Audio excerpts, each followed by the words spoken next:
Good. The So floor is yours. thank you very much. So thank you very much for your attendance and for the invitation to speak before you today.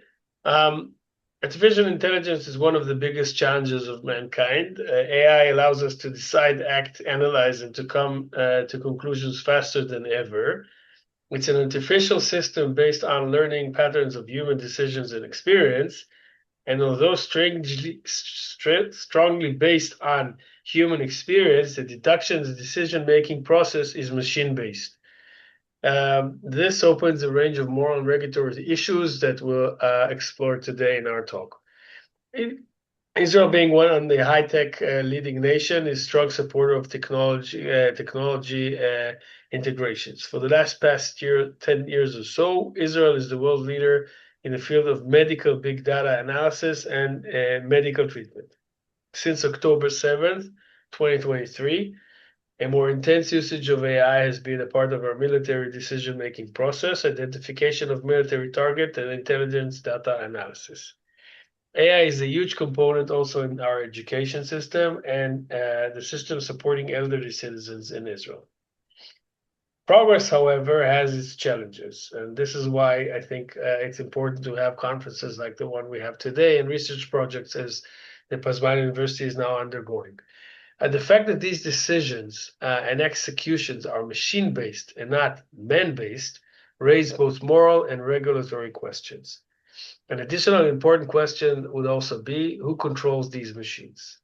Who regulates them? And in what part of the decision mechanism to allocate or allow to use AI-based technologies? The model in Israel recognizes these complexities and searches for and aims for a sector-based regulation, meaning that we do not regulate all our sectors in the same way. Very much different to the EU regulations that you all know and the EU laws regarding this aspect. We do not have a coherent system. Therefore, we always take the current infrastructures of legislation and adapt them into our questions relating to the usage of AI, and we'll shortly go through it right now. There is a structure regulation applies to specific regulations on sectors such as finance, health, education, and so on. Similar to the scaling of the EU AI Act, defense is usually put on a high risk and base governed activities, and therefore it is highly and heavily regulated. At the same time, we have pilots relating to AI usage in different stages, and we use regulatory sandbox to create leeway and to create the people who promote or people who develop these AI technologies some sort of relief from the law, as long as it is in compliance with the government's decisions. We strongly use our privacy laws in order to ensure that people don't misuse AI for non-research matters. We've joined also international treaties that were developed by the Council of Europe, looking into the following very important aspects when it comes to AI regulation: safeguarding human rights, democracy, rule of law, and transparency and accountability. There is a strong belief that the state should act as a last barrier and acts only in fields that there is a great potential danger and a need for high state supervision, such as in the case of military use and medical.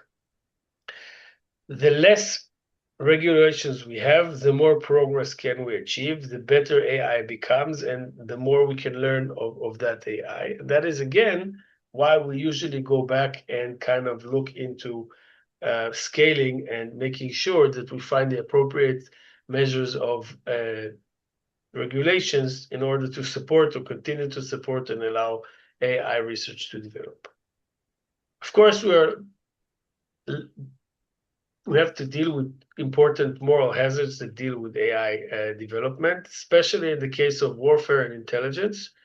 The moral dilemmas that we are faced are, of course, from AI assigning targets and surveillance, autonomous decision system, and reduced human observation and lethal operations. These are, of course, the points where we have to be extremely careful of, because they are the most infringing of basic human rights, starting from the right to live up until the rights of privacy. Recent military operations, both in the country and outside, have been reported to have integrated AI, leading us to understand that the moral questions and issues here arise and are relevant. Should AI assist in target selection in a war? Who would be responsible if an algorithm causes civilian harm? Can AI make decisions about life and death? These questions and many other are a part of a broader international discussion about the use of autonomous weapons as we speak.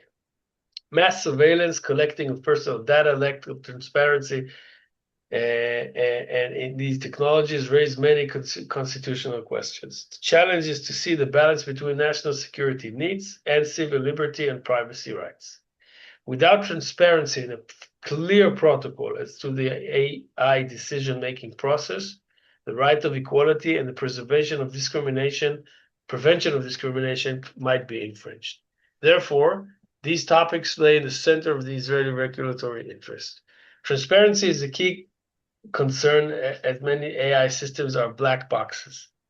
Ethical relevance concerns are people not knowing when AI is deployed, inability to rationalize and explain decisions, the lack of accountability for the algorithm's mistake. One of the main policy ideas in Israel is to be transparent and clear when AI is a part of the process, or to disclose in what scope it has been used. In addition to privacy, accountability is a huge issue.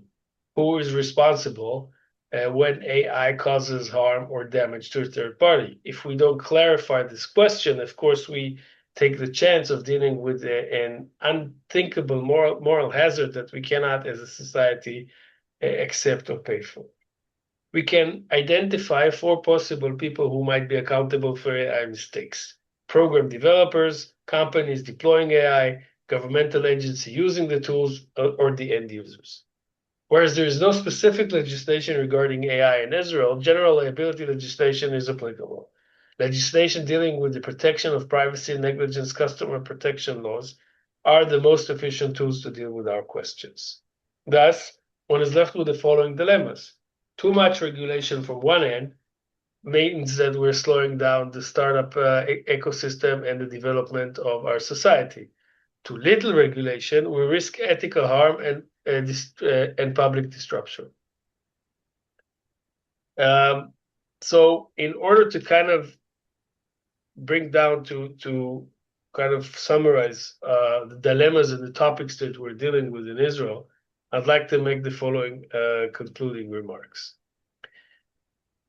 Israel chooses to go for a local tailor-made solution to tackle moral hazards using very strong anchors such as privacy protections, accountability, safety, and reliability, and public trust in AI.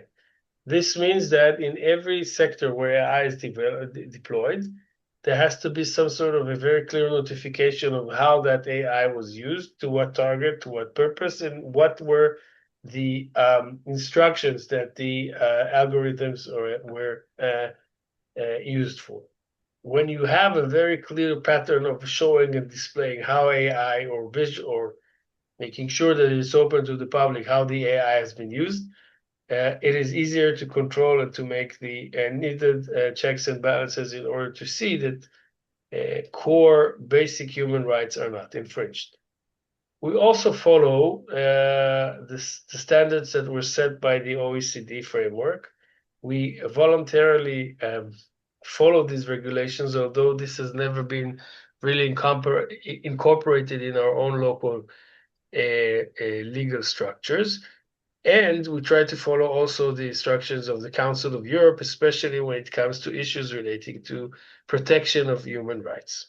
But at the same time, there is a very mindful decision that has been taken by the government not to go into the direction of what the decision that was taken in Brussels, to have a very technocratic, heavy AI act that basically makes things very complicated. Rather than that, the government colors somehow like in a street light, green, yellow, and red, the different levels of danger to public safety and the public security, and according to that, they regulate the use of AI. Of course, the more this has to do with national security and issues that are less discussed in the public, they must be controlled by internal gremiums that report to the military leadership and also for the political leadership or the respected parliament gremiums. But at the end of the day, the idea is to limit and to slow down this development only in places where one can identify a potential great harm of your civil liberties. In order to harness IT ecosystem to improve public service and education, social care, sorry for that, social care, security is believed in Israel maintaining the main basic principles in civil rights, but at the same time not overregulate this important field.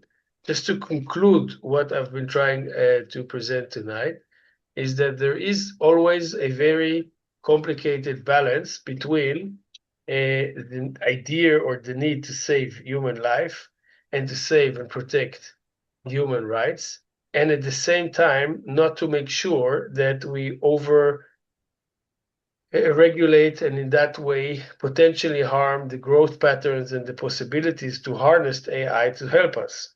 In my previous discussion before this forum, or members of this forum, we spoke about how Israel harnessed the AI in order to provide better medical care, quicker medical assessments and opinions, and how Israel uses AI to improve the support and protection of elderly citizens. We have to make sure that we impose the right balanced limitations on these technologies in order to ensure that we can all continue and grow in a safer and better world. To conclude, as the last sentence on my behalf for my presentation tonight, I have to say that the current years are going to be super challenging for us in setting up the framework for how to regulate AI. The Israeli experience would claim that the more transparency in public discussions and such conferences as we are having today will take place, the better chances is do we have to understand the moral hazards and the complications and the possible infringements of constitutional basic rights that we might all have. Thank you very much for your attention, and I hope that you were able to hear my presentation in a good way, and I hope I didn't overtake or overgo my time restrictions.